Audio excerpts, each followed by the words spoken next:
ค่ารถจักร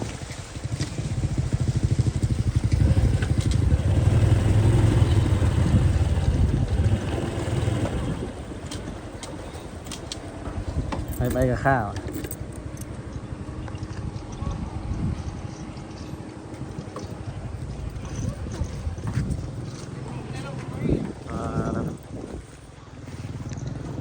กกใหม่ล่มลงใหม่ๆเนาะถือเสียหายหลาย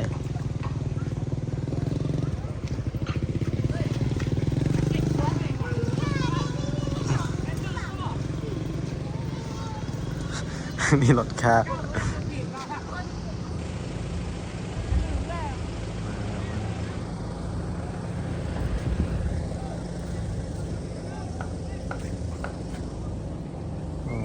แต่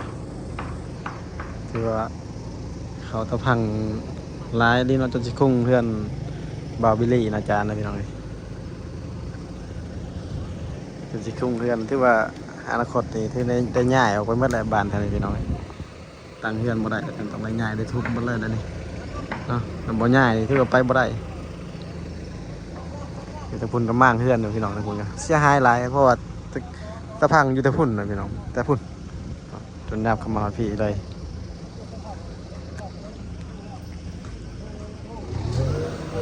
แก่รถ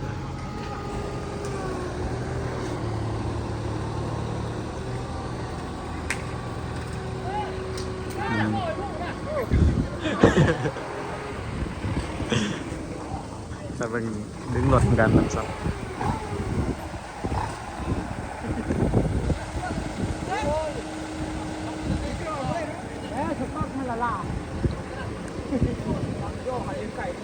ในบ้านก็นี่เนาะนักข่าวบรรณาจารย์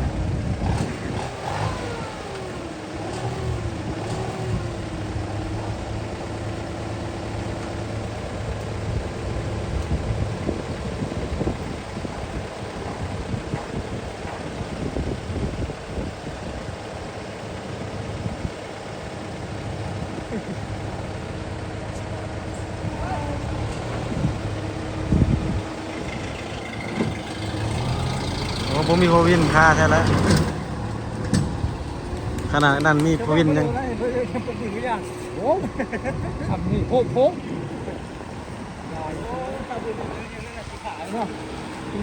รถจักรไปนี่ได้เนาะรถจักรเนาะแต่ดึงคันนี้ออกกันน้ำมันซึมลงมาพี่น้ำมันล้นมาให้หน้าเนี่ยเดี๋ยวมันล้นมาแต่ให้หน้าลงนี่มันก็ลงมาแต่แล้วมันท่วมเลยว่าท่วมหมดเลยผมหมดเลยคันยืนอยู่เพียงนี้ประมาณไหนยืนอยู่วันนี้เพียงละแข้งเนาะยืนอยู่วันนี้เนาะ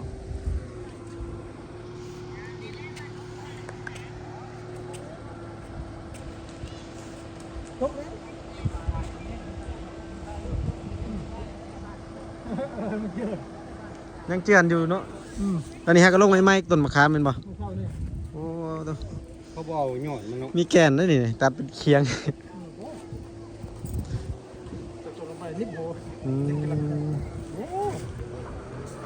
กูขึ้นอยู่ป่ะโอ้อันตรายได้ไปลงนี่เลยยังเจือนกุ๊บยืนไก่บ่ได้เนาะในบ้านก็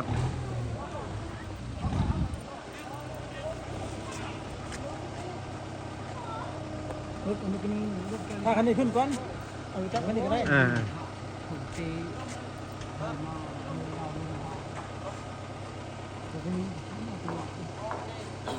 ไปนั่งคุณก็ได้อยู่แล้วโอ้ซัฟเฟอร์บ่ร้อยซัฟเฟอร์ร้อยมันหัวค่าแล้วพวินกันนะ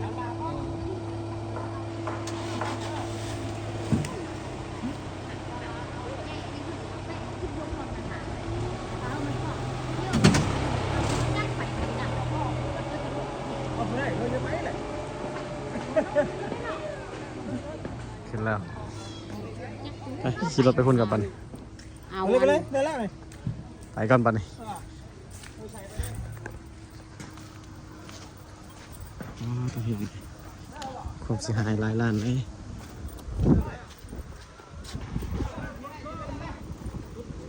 โอ้ตัวเดี๋ยวบ้านแถวนี้ถือว่า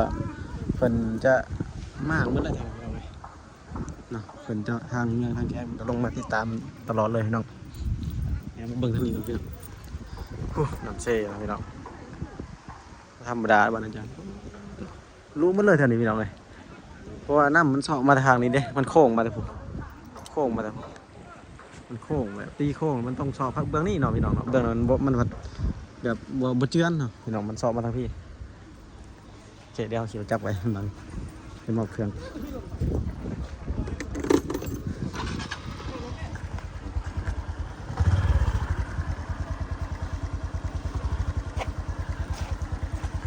อันนี้คือสหกรณ์เราจะมาหมอบเครื่องช่วยเหลือทางบ้านอาจารย์เนาะพี่น้อง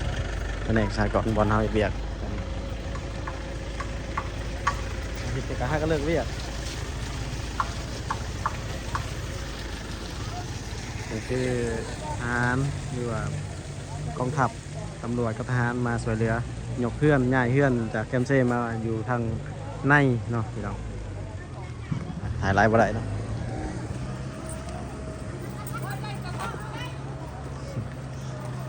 แล้วก็มา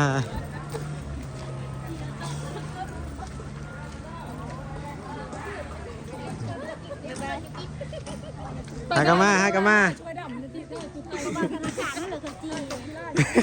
เด็กกำลังชิมอบเครื่องในบ้านเพิ่น เมื่อคืนมาแต่เช้าเพิ่ง บอสจะคอยธนาคารจะคอยมามอบให้กันอะไรกันมอบให้ทางบ้านกระจายเด้ในรถนั่นแหละ อยู่ในรถแก้วไป กำลังชิมอบให้ทางบ้านเพิ่นแล้วก็ไปบ้านเพิ่นไปแจกยายเองเนาะมาเบิ่งจุดนี้พี่น้องเบิ่งจุดเสียหายที่ว่าเพิ่นมั่งเฮือนโอ้หนักไปหนักหนาทาหักเลยพี่น้องเลยมันเป็นมูลค่าเฮือนกันโยตกอยู่100-200-300 ล้านแล้วพี่น้องเลยบ่กลัวเนาะจุดนี้ก็คือที่ว่าโอ้นี่บนมาทิศยืนนี่พี่น้องสไลด์ได้นี่อ๋อทั้งหมดเลยกันอะไรเนาะเงินลำบากใหญ่พี่น้องเลยป้ามาทิศทางกำมานำลังแถวนี้มันได้มากเมื่อไรเนาะแถวนี้น้ำท่วมเพียงพี่น้องคลองน้ำขึ้นเพียงนี้คลองน้ำขึ้นแต่ว่ามันก็ท่วมก็เสียหายเนาะคนนำมาทันเพื่อนที่ว่าเพิ่นมากและเพิ่นย้ายมาเยอะตั้งอยู่ทางในบัดทหารตำรวจกองทัพมาช่วยเหลือทั้งยกเพื่อนทั้งประกอบเพื่อนกับประชาชนภายในบ้าน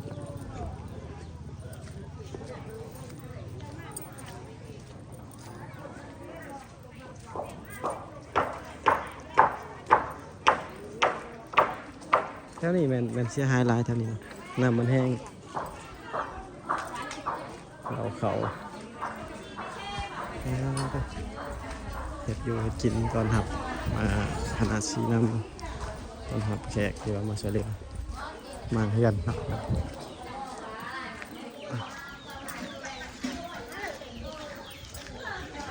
มัดอะไรวะ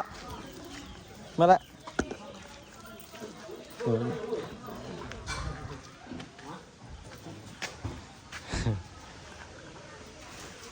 หลังต่อไปนี่แมนนี่แล้วเนี่ยอยู่นี่แล้วเนี่ยหลังต่อไปแท้เยี่ยมมากโลดฮะหลังต่อไปได้มากอันนี้ได้นี่เลยบ่หน่อยก็บ่โดนก็ไว้แล้ว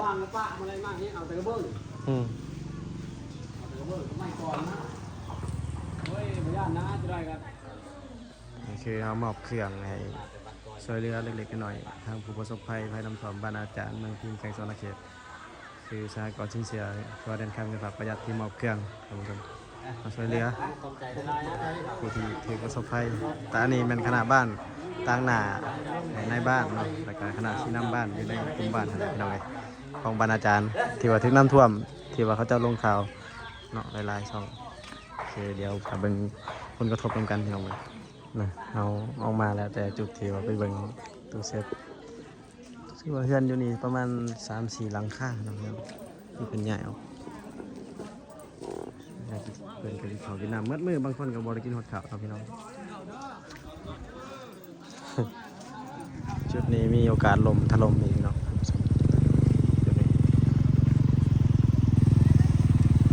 รถข้ามพุ่งวินไปบ่ได้อยู่สภาพ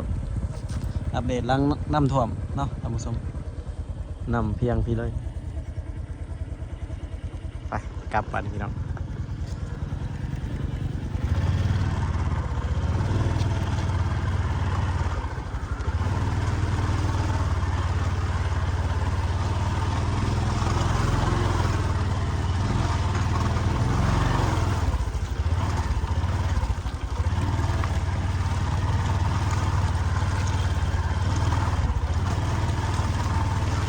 กลับเลยบอก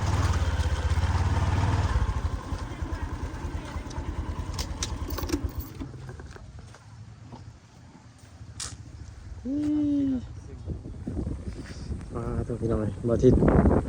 ว่าสิมาเบิ่งอยู่มื้อนั้นแต่ว่านำทำฟีนคือกันพี่น้องเลยแต่ว่าก็เลยบ่ได้มาเนาะหาก็มาเบิ่งมื้อนี้เนาะถ่ายรอบสุดท้ายบัดนี้พี่น้องให้เบิ่งนำกันในหมู่บ้านอาจารย์ที่ว่าถือประสบภัยน้ำท่วมเนาะพี่น้องผู้ที่ถือประสบภัยก็ประมาณ 2-3 หลังคาเรือนแต่ว่าถือทางพุ่นอีกได้ประมาณ5 หลังคาเรือนพี่น้องเนาะโอเคฝนตกปีนี้อันตรายนะพี่น้องฝนหลายอยู่แถวทางเข้าบ้านเลยก็อยู่ในแคมป์เซ่เลยแต่พี่น้องเลยถือว่ามีการสุ่มเสี่ยงตะพังสอดเจือนร้ายเนาะพี่น้องเนาะ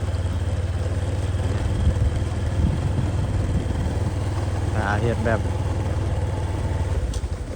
พี่น้องเลยน่าจะบอลอดแถวนี้น่าจะสอดเจือนมาเลยอยากเขียนเนาะ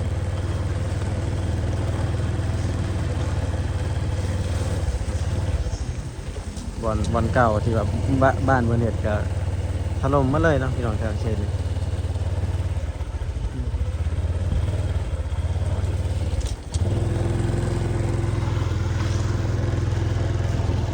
แต่ภาคนั่นผัดน้ำมันบ่ผัดไปเนาะมันโค้งเนาะพี่น้องมันโค้งแห้งนะทบศอกเลยถ้าเป็นไปได้เนี่ยคุดภาคบนนั้นมันเอาน้ำไปภาคบนพุ่นหลายๆแล้วคุดห้องระบายเรื่องพุ่นที่นี่กลัวรัดซื่อเลยนะให้มันรัดซื่อคุดคลองน้ำให้รัดซื่อเลยไว้มันมาบนโค้งนี่มันโค้งแห้งเกินไปเนาะเลยน้ำมันท่วม